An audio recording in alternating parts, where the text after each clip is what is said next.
Hey, what's up everybody? My name is Matt and this is my travel vlog. This week we're going to explore Hungary some, then we're going to go fly to Munich for Oktoberfest, so a bunch of drunk shenanigans and stuff as you can expect. We're going to go to the Dachau concentration camp and it's going to be amazing, so stay tuned. To start off, we went with my class to a castle that we had been to, and I kind of shared this in one of my earlier episodes, but it's right by Hero Square and it's in the park. We learned a little bit more about it, and actually this was built on the 1,000-year anniversary of Budapest being colonized. What's kind of cool about it is it wasn't actually on the 1,000th year anniversary of the colonization. Back in the day when they were doing this, I believe it was somewhere in the 20s, but don't quote me on it, they were gonna have it set up and their construction was running a year behind, so they changed the date of the actual colonization to match the construction date. Learning stuff like that was pretty cool, and it's a really cool part of the city that it's a must-see in my opinion.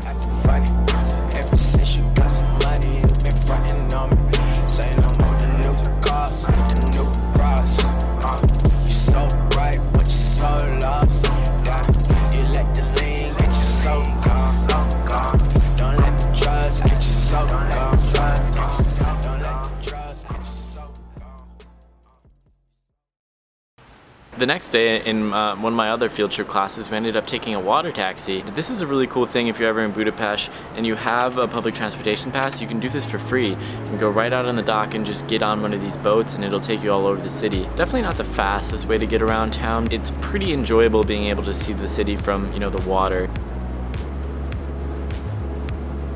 So we actually took the boat to the cultural center here in Budapest. It's a really cool part of town and something I definitely enjoyed. The architecture in the building is phenomenal.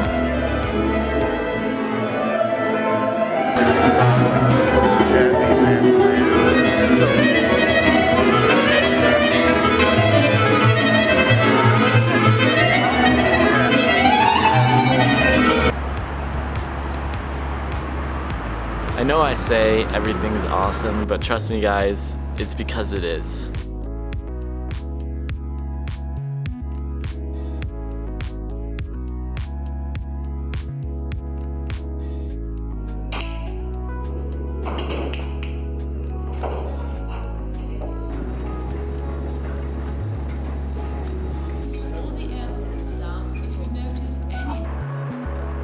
So, for our big trip of this week, we went to Munich. Our flight was at the crack of dawn. I am the biggest non-morning person you can be. I don't drink coffee or anything, so it's extremely hard for me to get up at 5 in the morning, especially when I was editing one of my vlogs until 2 the night before. I was very tired on the plane, but luckily this was one of the best sunrises from a plane that you could have. I was so appreciative to be able to have that. At least it made my morning a little bit better, being able to see that. So as soon as we got there, we were supposed to wait to check into our campsite, so we just started exploring downtown. It was another really cool city to explore, even though we were in only the touristy part.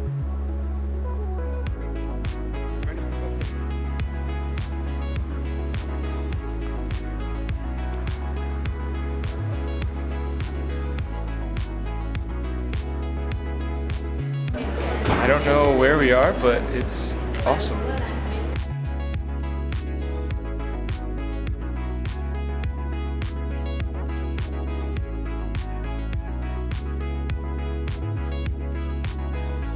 So we went inside this church, and I have to admit, I'm a little bit spoiled from Vienna, but this church was still one of the best I've seen. It was massive. I couldn't believe it. It's one of those places where you go, you're just like, oh my God, like, this is crazy. And it seems like a lot of the churches around Europe are that same way.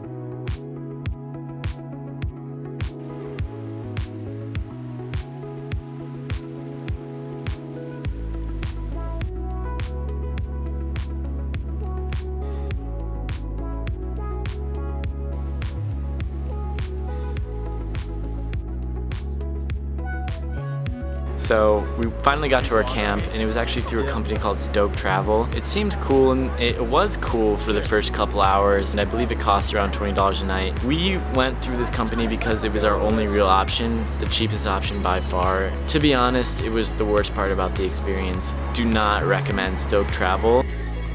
Proof it's gonna be a good weekend. 69 euro in my wallet. 69. Nice. fucking nice. This guy knows. It was still some fun, obviously, being with friends and whatnot. I'm being a little bit harsh, but if you can avoid Stoke Travel, do it at all costs. Some of their food and stuff, they say like 3 meals. I know some of my friends got food poisoning while they were there. It was just a drunken shit show. There was also a few people there who were like 50, just drunk out of their minds, trying to hit on college girls. Losers, man, losers. So finally, after we unpacked and stuff, we had enough, and we were heading to Oktoberfest. We got on this crowded ass bus full of a bunch of drunk teenagers from the camp, and we arrived. Gonna be dope, gonna be dope. How you feeling? Ready.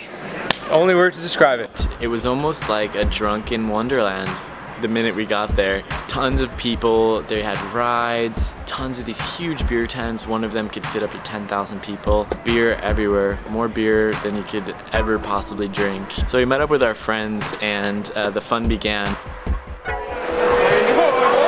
Nathan, how you doing, man? Oktoberfest, we out here in fucking Munich, in one of the fucking tents, getting hammered. I'm drinking beer, you're drinking beer, they're drinking beer, we're all drinking beer. It's a great ass time, dude. Nothing like it in the world. Nothing like it. The beer gardens, unfortunately, these beer gardens, you have to go early if you want to get a seat. So we didn't end up getting a seat. Just looking around, everything was full, not, you know, a single seat open. So we walked around for about another hour. Finally, we ended up finding outdoor seating, and we just kind of sat down next to some random people, and we ended up making some friends from Switzerland. I kind of mentioned this in my last video, but it's so great being able to meet some people from other countries and just talk to them and get to know them and see what they think about America and like tell them what you think about their culture. It's a really enlightening experience being able to do that and just get a lot of different perspectives in your life. A shout out to those two guys, they were totally dope. It was great being with them. Yo, it is what it is, dude. So our friends kept drinking with us even though we had started sober, and they tried to keep up pace with us. Fortunately, it didn't last too long for them, and they had to leave after a certain point. I fucking love it. It's crazy. There's rides, there's beer, there's families, there's friends, everyone. I guess I got drunk. We actually started this game to see how many fist bumps we could get with just random strangers, and we were preferring the old people because the old people are a lot harder to get, and it was honestly, sounds stupid, but it was just so much fun. About half the time they'd look at you like you were crazy and they wouldn't want anything to do with you, and then half the time you would convince them to and they would bump you and you'd be like, yeah!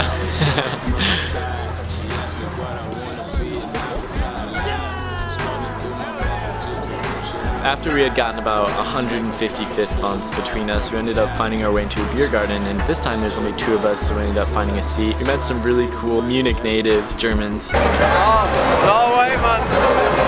I'm not photogenic at all. No way. Alright, so let me explain the situation to you guys. So the day before I left for this trip, I called Telecom. I asked them specifically, I said, I'm going to Germany tomorrow.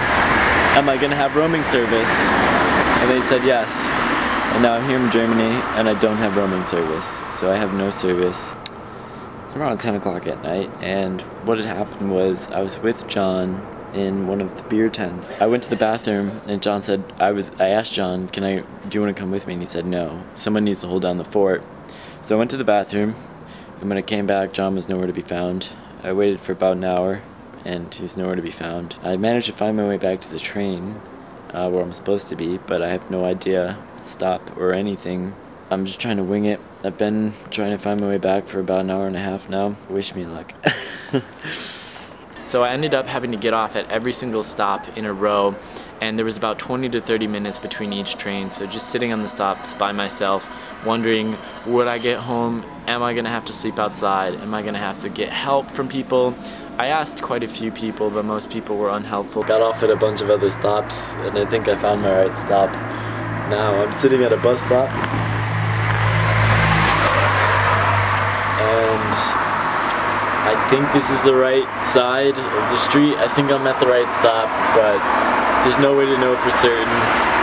So I just hope so. It's 11:45 now, and hopefully I'll find the right spot. So wish me luck again. Fucker. Looking back, it was a terrible experience.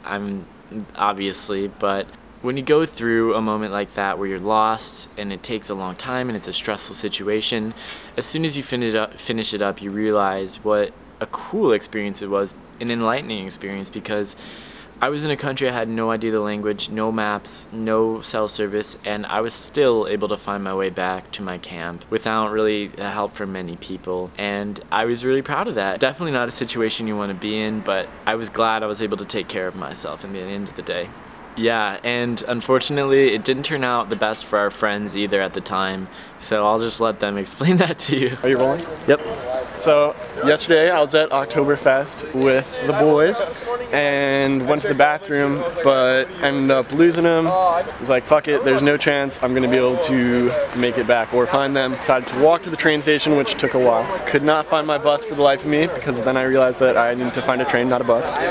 And this man, this random like 40-year-old, 50-year-old German man, just helped me out, and he drove me back to his apartment, a little sketchy, and drove me here.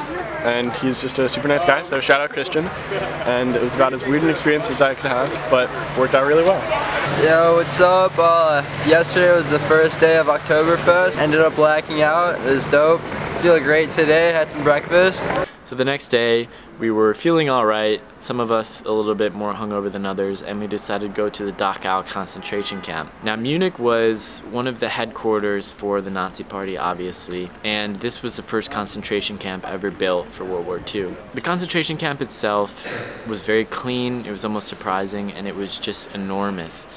So much space in between the buildings, and it just was like a huge prison camp almost. Now Dachau, about 40,000 people estimated died. Don't quote me on that. If you want to learn more, just Google it yourself. It's hard to wrap your head around that big of a number. 40,000 is just 40,000, and like you can think, oh, that's not that bad and stuff, but when you start to imagine the people lined up, 40,000 people, it's just hard to believe. And when you're finally there, it's actually real. Like, you can read all about it, but until you're there and you see the living conditions and you see everything about it, pictures of the people, you watch the videos and stuff, it sets in. It's not a good thing to go to a concentration camp, obviously. Being there and feeling that feeling is what makes you a human being. There's an experiment out there. They take people and they have the scientists stand behind them and they press a button to shock a person in the other room as they continue to crank up the voltage. And I don't know if you guys have heard this before or not, but every single person pretty much would keep on shocking them, even though they weren't actually getting shocked in the other room, to the point where they cranked up the voltage where it would obviously kill the person. When there's somebody standing behind you, an authoritarian figure, it's easy to remove yourself and say, well, it's not my fault and whatnot. And when everyone around you is doing these horrible things, it's easy to do, you know, mob mentality and whatnot, and to remove yourself from your morals. And what really did it for me was to see the barracks that they had. I mean, we've seen the photos and whatnot of, you know, the people in the beds just all starving, but the peak points, the camp was over 100 times what it was supposed to be capacity. I saw these two barracks and I was like, okay, like, that's bad.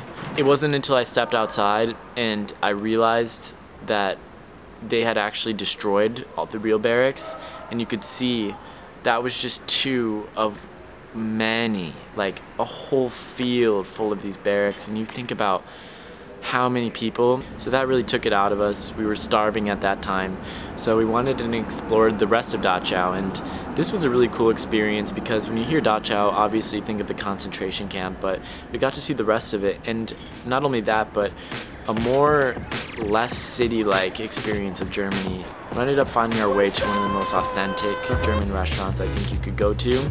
It was run by these two elderly people, you know, a man hunched over, walking as slow as a snail, just those two running it. It was super cool. Well, we wrote down all of our orders, and then there's some little mix-up where they gave us all the exact same thing and didn't really let anyone know until it came out.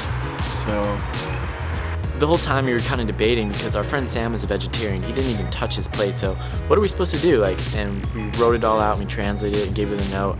It was super like a nerve-wracking, nervous experience, but when she got it, immediately, okay. She was completely cool with it. We gave her, you know, a tip and everything, and she was like super happy. No hard feelings or whatnot, and again, just a really cool experience putting yourself in that situation with the language barrier.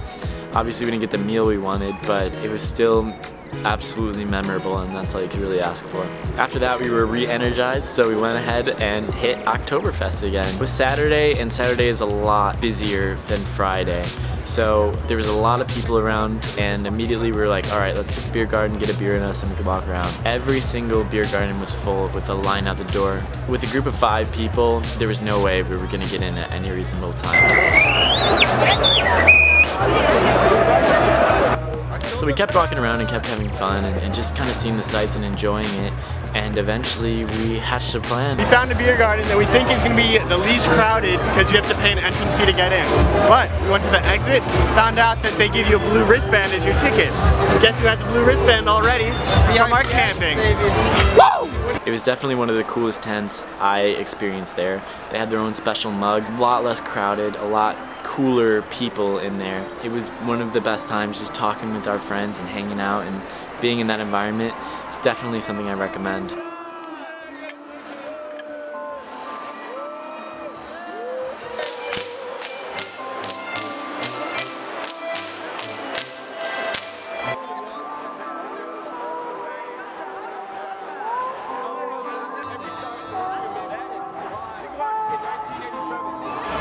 This carnival is too lit, man!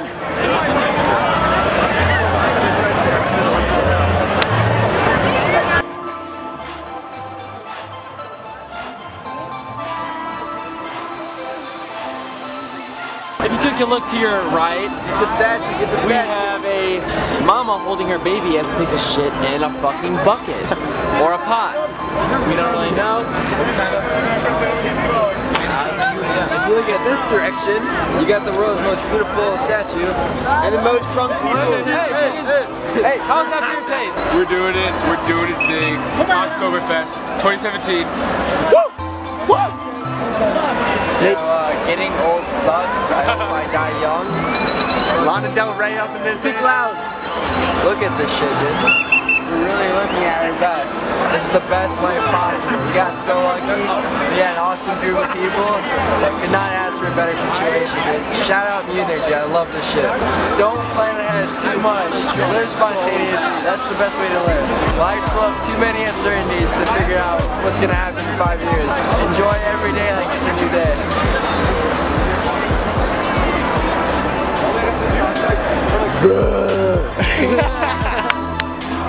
Pretty fucking pretty, but you gotta just look up. Best time of our lives. Studying abroad, definitely do it.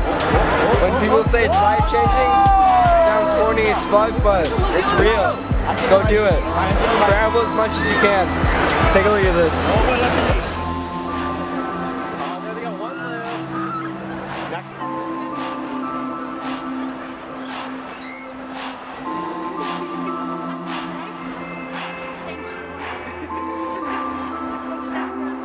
So we were out the next day pretty early to get on our flight, and we were gone. Overall, I would say Munich, even though we didn't get a real chance to explore it too well, it seemed like a great city. Oktoberfest was very crowded, but it was dope. The beer was delicious. It's very expensive. Stoke Travel was the worst thing in the world. I'm over exaggerating, but it was pretty damn terrible. If you can afford to not do it, don't do that. Thanks again for watching, everyone. I really do appreciate it. If you have the time and you're watching the video, just comment who you are and what place you would like to experience in the world. Don't expect any of you to comment, so if you do comment, it would make my day. Tune in next time, guys. We're going to be going to Prague with Erasmus, and it's definitely bound to be a crazy experience. Thanks again for joining us, guys. Make sure to like the video and subscribe if you want to see my future episodes. And yeah, peace out. Have a great one.